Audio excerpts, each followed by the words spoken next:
آپ کو پتہ ہے قرآن حکیم نے کہا سلیمان کے دربار میں، سلیمان بہت بڑے پیغمبر ہیں، ایسے پیغمبر ہیں کہ کمپیئرنگ ود دی پروفٹ اللہ نے کہا فَفَحَمْنَا سلیمان، ہم نے سلیمان کو خصوصی فکر دی، خصوصی فہم دیا۔ تو حضرت سلیمان علیہ السلام کے دربار میں جن نے کہا حکم دے تو ملکہ بلقیس کا تخت آدھے دن میں پہنچا دو۔ پھر کسی نے ساتھ سے کہا، وہ جو ساتھ سے کہا اس کا نام آصف بن برخیہ تھا، ساتھ سے کہا کسی نے اگر اجازت ہو تو پلک جھپکنے میں پہنچا دو۔ کیا پیغمبر خدا اگر اجازت ہو تو میں پلک جھپکنے میں پہنچا دوں۔ پتہ ہے قرآن اسے کس طرح کوالیفائی کرتا ہے؟ وہ جسے کتاب کا علم حاصل ہے، وہ جسے کتاب کا علم حاصل ہے۔ خادم حضرات، یہ کتاب کا علم کدھر گیا؟ اتنے سارے عالم، اتنے سارے ملا، اتنے سارے ان کے نقاد، اتنے سارے حفاظ، زمانہ بھرا پڑا ہے قارئین سے، یہ کتاب کا علم کہاں چلا؟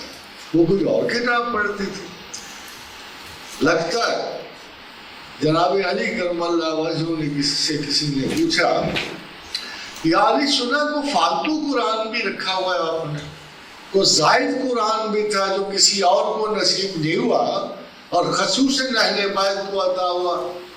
تو جناب علی کرم اللہ نے فرمایا رب کعبہ کی قسم، ایک ایک حرف وہی، ایک ایک لفظ وہی، ایک ایک نقطہ وہی جو تم پڑھتے ہو، وہی قرآن ہے، مگر یہ کہ ہمیں اللہ نے فہم زیادہ دیا، مگر یہ کہ اللہ نے ہمیں فہم زیادہ دیا۔